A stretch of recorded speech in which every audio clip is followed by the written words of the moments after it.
and a very good morning to you all. I hope you guys are doing very well today and you're ready to start your day with us, Shazad Khan, the wonderful Shazad Khan, and Maha Mukhtim. I hope you guys are ready to start your day. I'm really sorry, Shazad. You know that pressure of what you said last time? I was like, oh no, I should say something nice, and then it was too late. It's perfectly all right. Assalamu alaikum. I hope everybody out there is having a good time, and they're pretty much well in shape for the weekend too as well, because it's going to be day after tomorrow. But today, ladies and gentlemen, it's time to rise and shine, wake and bake, get up, and be more focused about whatever you want to be or you want to achieve in life, or whatever your destiny is. Every day matters, every day counts, and we should always be thankful to Allah that He's actually given us another chance to fulfill our destiny. Wonderful. So, that's the thing. I haven't done an introduction for so long because, we were trying out different things, especially last year. So now, my hellos, like when you're not here, they're much better. But when you're here, it's like, well, you have such a long introduction that it just feels So probably what I can do is that, you do your hellos and then I walk in and then I, mic up. And okay, all right. So I'm supposed to sit through your hellos and you're not even going to sit through my 1 minute hello. Well, wow, I can, but you said that when I'm not around, your hellos are great. But other than that, ladies and gentlemen, today, the day is Thursday. Yes. And what we're going to do right now is we're going to let you know what's happening around the world. Well, very different and basic news coming up. Good morning. Very different news today.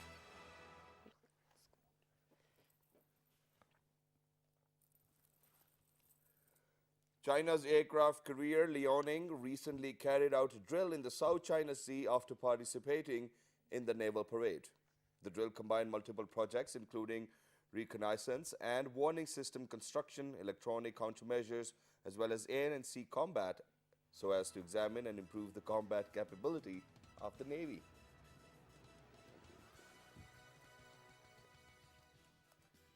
And a good news for all the Saudis out there.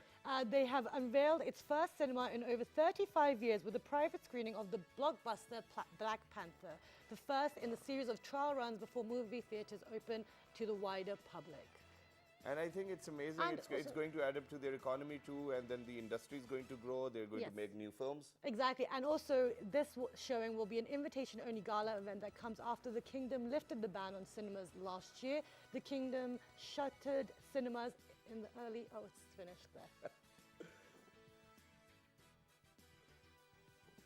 Wow, good news. But good news for all those Pakistanis planning a weekend ahead. Intermittent rain continued in upper parts of country, including Rawalpindi. Islamabad, as Met Office predicted more rain till tomorrow.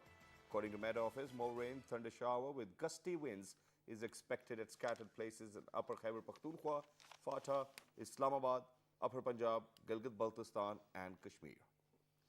Your news reading side is coming out again.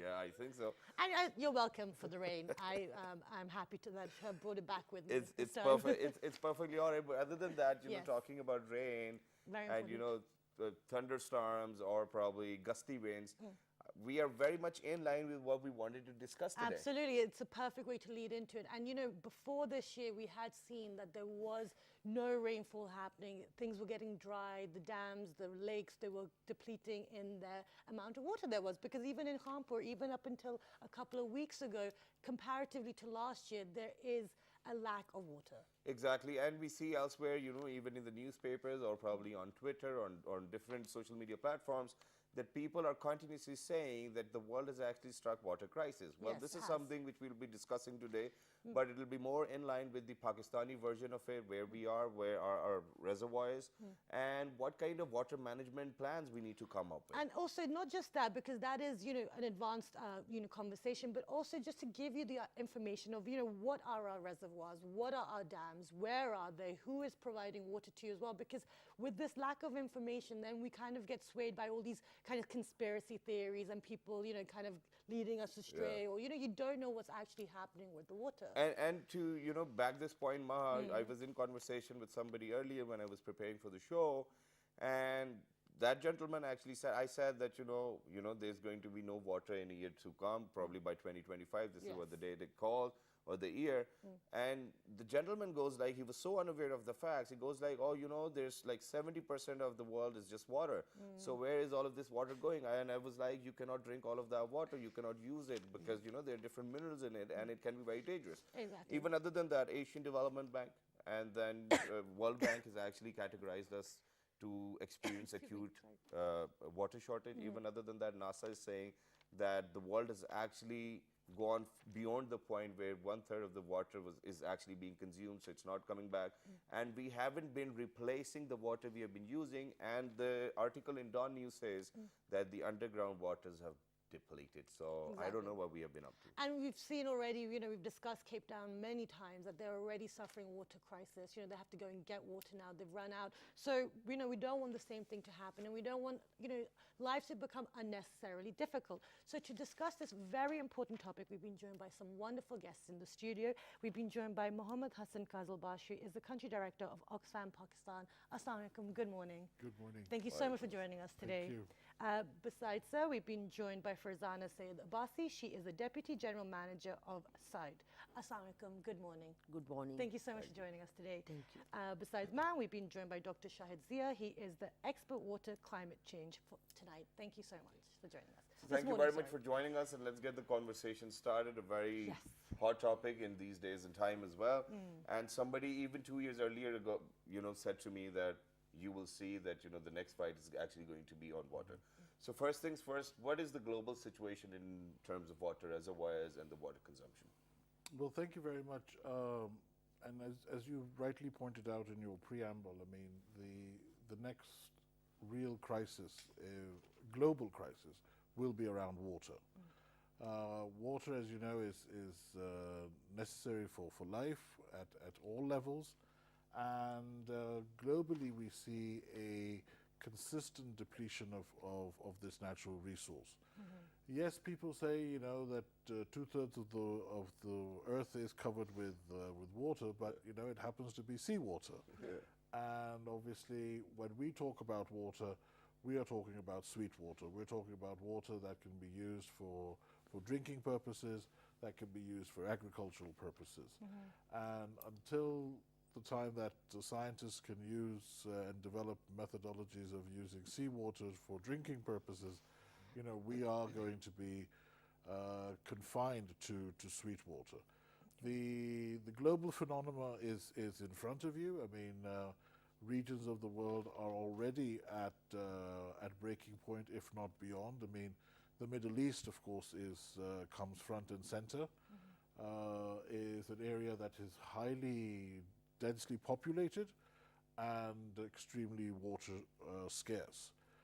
These examples of Cape Town you gave are going to become the norm, unfortunately. Continents like Australia are already facing huge water shortages. And however, what they're doing is that they are realizing the situation and then developing policies, protocols, procedures to combat this crisis. Here in Pakistan, unfortunately, there is a huge crisis in front of us. You were very right in pointing out that 2025 is one year that the pundits are predicting, after which there will be a severe water crisis here. But what we're seeing in front of us that A, there is a lack of awareness around how water scarce the country is, and B, the fact that the policies and governance of the water that we do have, we are blessed with the Indus River, but the management and governance of that river is causing huge water depletion. Okay, wonderful. So that, that's now moving on then, coming to Pakistan then, I'll move on to Farzana. What's happening within Pakistan? Because if the rest of the world is already suffering, where are we? Because We're in the world. Yeah. Yeah. In Pakistan, and speaking about the provincial level scenarios, Yes. every 90 seconds a child dies from the waterborne diseases. Okay. And the women are still suffering in the rural areas to fetch water from the remote locations. Okay. And therefore that also affect their health and the social well-being. They cannot spend quality time with their families, Right. because they are so much occupied with the task of fetching water and collecting and safeguarding at the household level. And because the family members get ill with the waterborne diseases, they need to take care of those family members also. So the women are suffering. And the situation at the Sindh and Punjab, we are, I'm leading a women's delegation for the expo visit of the water related organizations in Lahore and Punjab. We visited PIDA, and we had SIDA, we have SIDA, I belong to SIDA in Sindh. Both are struggling and both are taking water from the Indus River. The Indus River is the only source for the Sindh, for the water and water supply to Karachi and the coastal areas and to the arid regions and to the domestic user, and the consumer is the commercial user also. So the source is the only Indus water. And when we visited PIDA, we were surprised that they are also, despite of having 5 rivers to them, they are getting water from the Indus River. Okay. So their former organizations are constituted on those main and branch canals which are of taking the water from the Indus River. Okay. So this was surprising to note, and there is no regulation. You know, we have a Indus Water Treaty and the IRSA, Indus River Authority. But unfortunately, all of the segments of society are not satisfied with the role of the IRSA, and then they think, they have always pointed out to revisit the Indus Water Treaty. Okay. And to revisit the role of the Indus River Authority, because to the barrages of Sindh, the water that we get is from the Chashma, and Punjab has 14 barrages. We have just 3 barrages, and our system is not so huge, and it obviously creates water scarcity. And we will definitely come back to that. But since you mentioned about Indus River, so sir, Dr. Saab, I'm going to move on to you because we are here to analyze the current situation Pakistan faces. Now, talking about the Indus Basin, it was used to be in those 37 aquifers, largest aquifers, but now it is on number 2nd in being overstressed or being overused as well. We do not have alternatives, or do we have alternatives? Are we going in the right direction? What's the condition? Thank you very much for organizing this debate on such an important issue. Thank you. While you are introducing us and the forum today, you showed the weather situation. It's going to rain today, and it's pleasant for us sitting in the cities. But when I was traveling in the field, and farmers found worried about these rains because they are busy in wheat harvest. Of course. And that is, I'll come back to this issue later, that is basically a change in the recent, in the maybe last few years, that there are more rains when the farmers harvest wheat. Yeah. So they are just trying to adapt to this situation. And even the time zones are changing. On the other day, I found people protesting in Toba Tek Singh because the canals are closed for repair purposes and then closed for a longer time than before. And they are waiting for their water because they are preparing land for the cotton. Yes. So these changes that we are seeing in the water regime are translated into the actions that without sometimes knowing much what's demand at particular time for the farmers, and sometimes they are helpless because it's the availability and supply of water they are trying to manage into the canals. I'll come back to this issue from a different angle. Sure. We know water supplies are depleting, whether it's in the rivers or underground. When we have more pressure on the underground water, definitely it is going to deplete. It's not just the depleting of underground water. The more serious issue we are getting into is that more pumping of underground water is creating quality issues of the underground water. In most of the Punjab and many parts of Sindh, the people used to drink underground water. It was quite fit for drinking and irrigation. Okay. And then we are seeing more and more of those rural communities are demanding and then shifting to the other sources of water, including water supply from the government.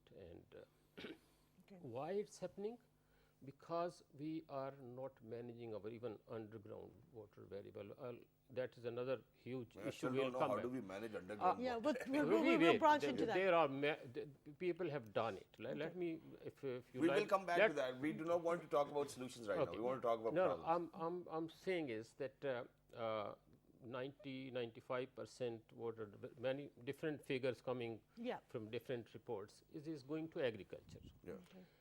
And while population do put pressure on the water resources, but on agriculture dynamics are different. So land is the same or reducing due to the housing. Okay. We're putting our prime lands under housing.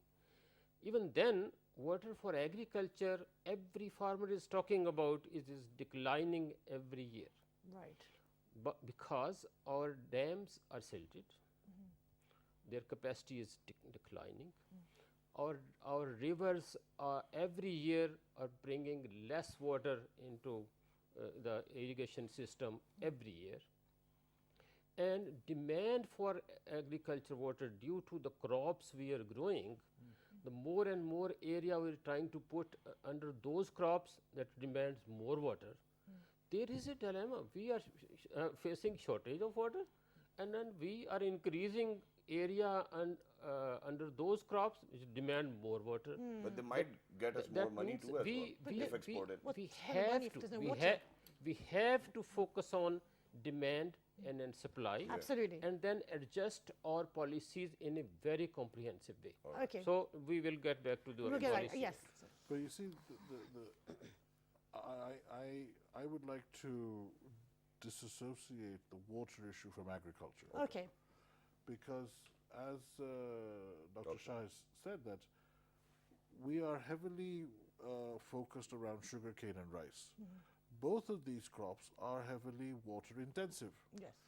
So yes, they may provide us with valuable foreign exchange, but if we are going to do it at the cost of losing vast amounts and vast quantities of water, then you know that dollars, the extra dollars you get, are still. I mean, you can't quench your thirst with a $100 bill. Yeah, You see, exactly. you still need high quality water for your household consumption. Yeah. Secondly, the fact of the matter is that in the international community we talk about that, you know, this is a water scarce country, and yet our agricultural policies do not reflect that. Okay. So we then are caught in a dilemma internationally. Either you're telling the truth or you're not. Are you water scarce or you're not? If you're water scarce, why are you increasing your rice and sugarcane yields? Plus, we are not adapting our agriculture appropriately, where we can do dry farming of rice, we can do dry farming of sugarcane, but those practices are not being adopted here. Interesting. No, but I'm very sorry, but I think I'll have to do justice with my job too as well. Now, since Okay, you what is men- that?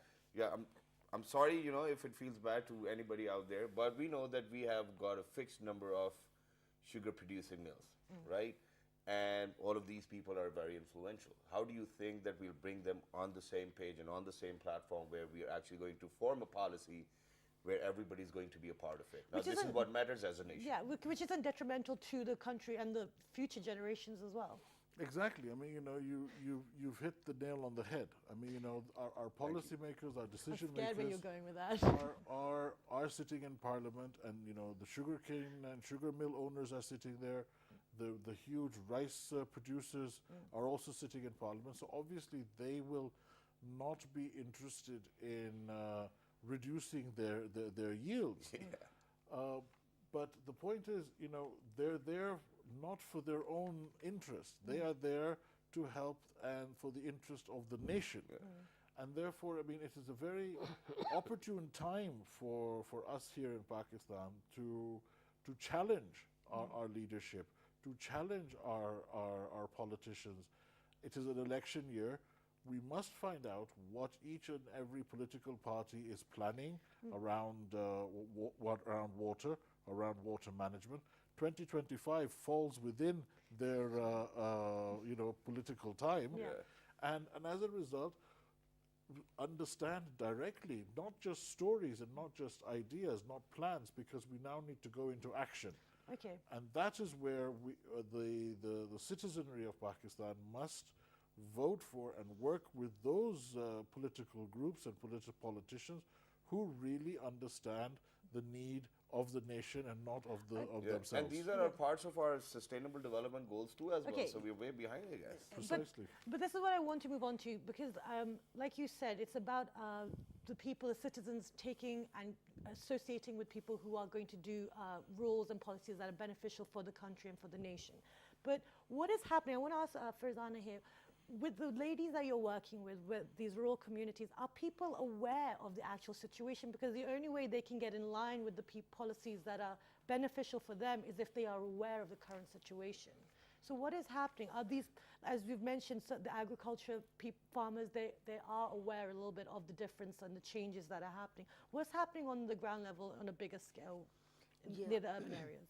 In fact, our farmers community constitute both men and women landholders, and the rest of the landless majority constitute 62% of the population is out of that legislative scope. Right. Okay. Our existing water laws do not include them. Oh, right. Because our water is dependent on the land entitlement. Right. So it is the issue of the only the landholder, and not the landless. So the landless used to work as laborers, farm laborers, both men and women.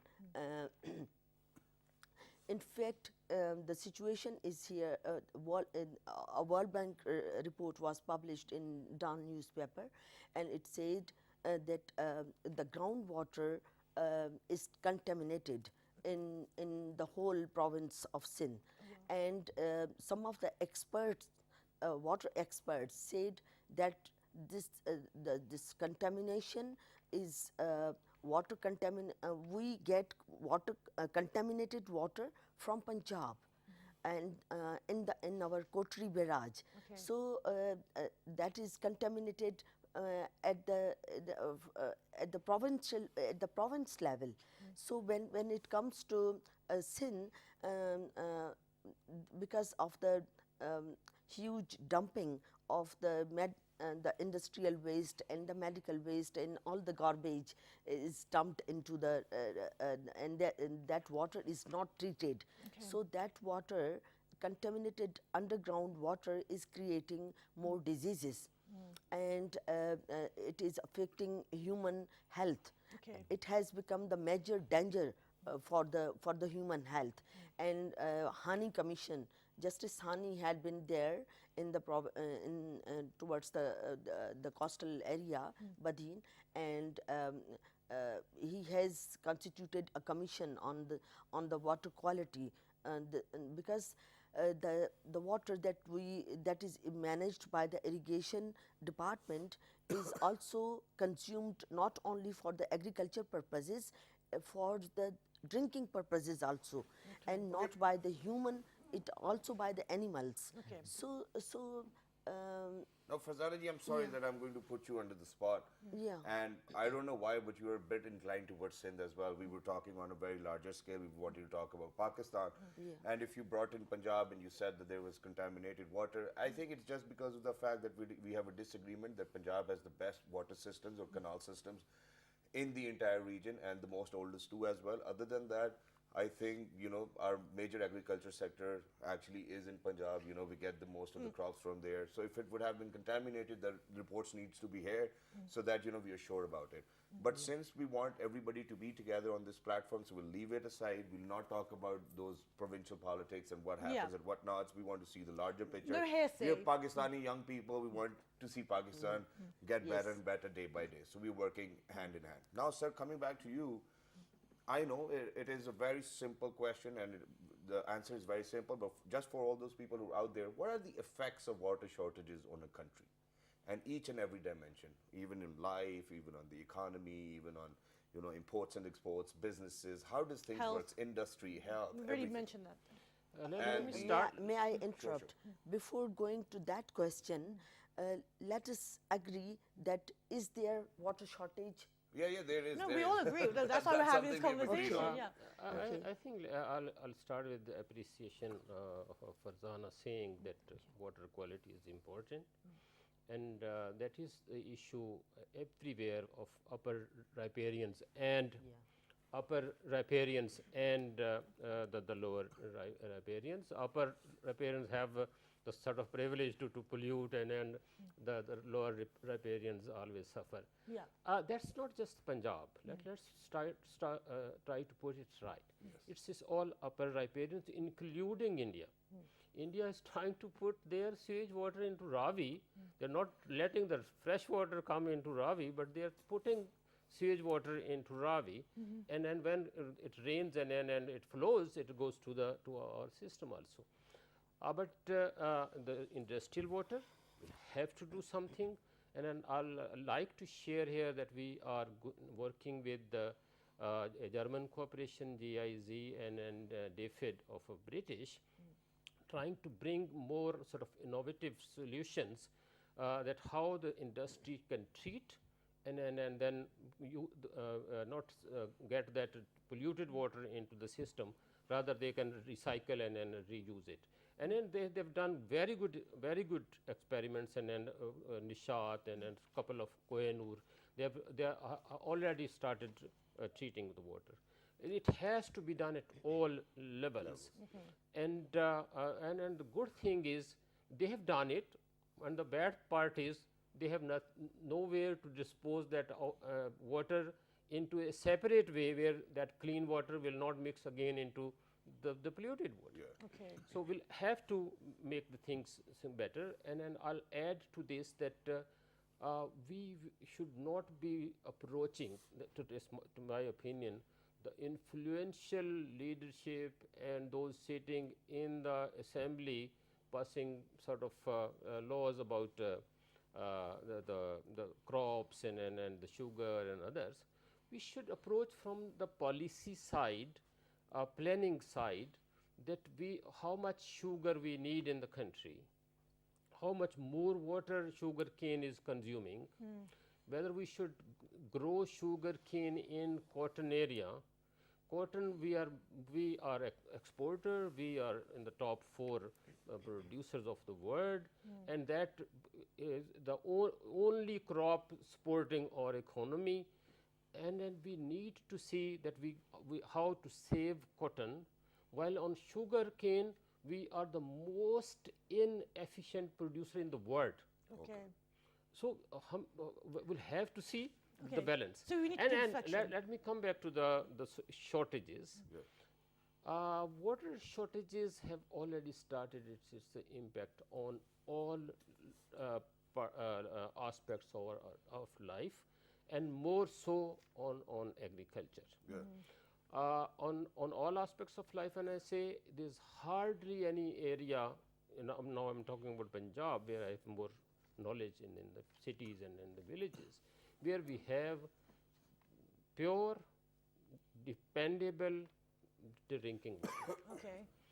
Where we have now, in areas where we used to have good quality irrigation water, underground water to pump and use, in like rice areas, we are having depleted and polluted underground water. Okay. And then in some areas, some people are even talking about arsenic. Oh wow. Okay. So we will have to go in two aspects, the planning, we have to improve planning at all aspects from local to the national, and then allocation of resources. Amazing Okay, that is. wonderful. And you know, so, you know, the way you mentioned the hierarchy, I think it's just the flow of the water itself. And with that, ladies and gentlemen, we'll head towards a documentary, and it is with the name of Flow. Go ahead, take a look, and take a listen to as well. Listen to it carefully, and then we have a few public service messages related to water shortages and what we need to do. Go ahead. Good morning. Most people don't think about where their water comes from. They just turn on the tap and they expect it to be there. Those days are ending. Humans are changing the climate. We already see evidence about it. One of the most significant impacts of climate change will be on our water resources. This notion that we'll have water forever is wrong. The world is running out of fresh water. Who owns water? Who gets to make the decisions about water? Water privatization was forced on Bolivia by the World Bank. Water is the most precious commodity for them in the world. It's blue gold. Water is a common resource. Water is not a property. The water sector is going to grow at 2 to 3 times the global economy over the next 20 years. The market is amoral, and it's going to lead you to selling to those who can buy it and not to those who need it. They're spending tens of millions of dollars to convince us that bottled water is better than tap water. There is less than one person regulating the entire bottled water industry. People buying this stuff had no idea where it was coming from. They took so much water, they're being sued in 5 states. They kept pumping even then. We're fighting this battle, this David and Goliath battle. Water must be protected everywhere. Who owns the water for survival owns you. And that's the picture that people have to understand. It's not a Democratic issue and it's not a Republican issue. It's a people issue. Without water, we have no society, we have no economy, we have no life. People say that, well, water's a lot like air. You shouldn't charge for water. Well, okay, watch what happens. We made a very good point, but now one thing it is that we've been talking about the water scarcity within Pakistan, and you know, we're talking about how agriculture, how lives are being affected, you know, the policies that are going into it, the people that are kind of have an influence over it. But now let's bring it back down to the social individual level. As citizens, where we started off the conversation, what is our role? Because as Shahzad mentioned in the introduction, is that people think because the world is covered in water, like the whole earth, and you know, we will never be short of it. But that's such a lack of information, and that's a lot of ignorance out there. So let me move on to you, sir. As individuals, what do we now need to start doing and really taking stock in home? And you know, what are you guys as an organization as well? You know, what are the campaigns that are being run? You know, exactly. I mean, as far as, you know, water conservation is concerned, I mean, for me, it is the responsibility of each and every citizen of this country, irrespective of their social-economic status.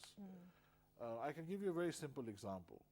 When you brush your teeth in the morning, if you turn the tap off while you're brushing, you will be able to save millions of gallons of water. And I do it every day because I brush while I'm showering. I'm sorry to say that. But you see, even so at that, so a very simple gesture as that can save millions of gallons. Using buckets instead of, you know, a shower will save you millions of gallons of water. Okay. You know, earlier Shahzad was talking about, you know, people washing cars. Wash your car on your lawn. So that with that water, you could also irrigate your lawn. But then my mother does not like the tire marks on it. Well, then you have to choose between your daughter not having water to drink from the tap or your tire lawn. Why can't we have the rooftop water harvest every house to wash our cars? Okay. And the issue with Pakistan, quite frankly, is that 84% of our water arrives in a very short period of time, during the monsoon. So during that period of time, we have an abundance of water in the country. However, we don't have water storage capacity. Right. If we are able to store that water through reservoirs, through other means, through, as what Dr. Shahid was saying, you know, we do rainwater harvesting, then we will be able to then use that water over an extended period of time. But the fact of the matter is, since we the climatic situation causes us to have 84% fall within 100, 150 days. We are unable to manage that water, hence for the rest of the year we are running on water shortages. Okay. And it boils down to the individual. It boils down to each and every person. You go to any sort of public area, you will see taps running or taps leaking. You will see inappropriate designs, water designs. I mean, houses not being designed to catch that water, and therefore having a lot of water losses. Okay. We have, mashallah, very sophisticated institutions here. In Jamshedpur University, I had the privilege of visiting the water center there that was established with the support of USAID. Very sophisticated professors, scientists from all over the world are working there to try and look at how best to use water for various purposes. For example, they are now using the sink water for the toilet. Okay. You see, so it's systems like that. They are already in place, but we just need to adapt it in Pakistan, and that is where we are lacking predominantly. Exactly. Okay, interesting. And before we move on to the ladies, so that you can actually speak about the solutions too as well, ladies and gentlemen, just a small clip about how we waste water, well, daily almost. Go ahead.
So that was just some information for you guys out there. And now we're talking about the solutions. So Farzana, what solutions do you think that we can and should be applying already? And what can we do individually as well? Yes, in fact, because of in line with the Sustainable Development Goals and defined by the UN and the provincial level government, they are now more focusing on the integrated water resources management, because it was all previously it was seen that the water is managed by the irrigation department, and because our rural population, they take water for the drinking purposes also from the same system, which are being used for the agriculture purposes. So now integrated water resources management is a very innovative concept, and it involves three principles. One is the people's participation, then the other is the technology, use of technology, and the other is the integration between the water related private and public sector organizations. So if these three principles are taken up and made and the policies which are drafted at the provincial level include all these three principles, we will be in better position to control and for the sensitization of the public, domestic consumer or the agriculture consumer. I think we need some advocacy programs and social mobilizations and behavior change communication also to in order to because when you go for the change, it is a change of the mindset. Absolutely. So if you are going for changing the mindsets of the people, then you need a appropriate program. Absolutely. And Dr. Shahid. I think we need to manage our water at all levels, and then as I use the term water stewardship, that means managing water in a more integrated way, managing demand and then supply. And when I say demand or irrigation system, the largest in the world is supply based. Whether you need it or not, you will get water. So you have to redo it on demand based water storage at the farm, and then use it when you need it. And then the second, as is mentioned, that we get most of our water in 2-3 months. Yes. Someone says either we are without water or underwater. So when we have excess water, we have to have storage. When we talk about storage, we always talk about dams, and then we get into one dam controversial thing and this and that. Subsurface water storage is the most efficient and useful way for us. And under our water stewardship program with GIZ and DFID, we are working with WASA and then trying to save this water as subsurface system that will store under the ground. That will also improve the underwater quality. We have successfully experimented, looking forward to have more resources and do it in a rural setup, where we have underground water not fit for irrigation or drinking. If we store this water, the rainwater underground, that will also help us. Whenever you get it back, you will get the pure water. The polluted water or the saline water will stay under it.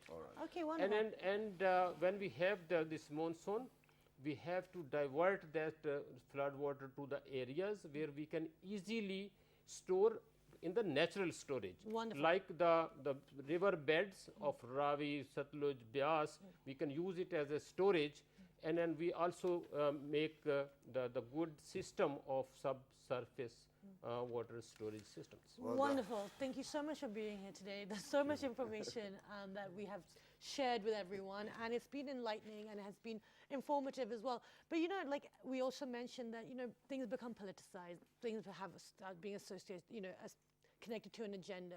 At the end of the day, it is people's livelihoods, it's their health, it's their, you know, it's their way of life and quality of life that's being affected as long as we stay ignorant and selfish about the fact. Exactly. So that's what it is, ladies and gentlemen. All we need to do is be probably that elder brother or the elder sister who roams around the house and probably checks each and every tap or probably the lock, whether the doors are locked or not. Yeah. So go ahead, you know, anyone can do it. You know, you just need to take an initiative, be an example, and people will follow. Exactly. So if you would like any information on the water system and the water situation within Pakistan, log on to our Facebook fan page. With the name of World This Morning. Our Twitter page. World This Morning without a G. Our Daily Mission YouTube page. World This Morning, World This Morning. And the repeat is at 11 p.m. And have a wonderful day, and we will see you bright and early tomorrow morning. And the next time, 1, 2, 3, good morning.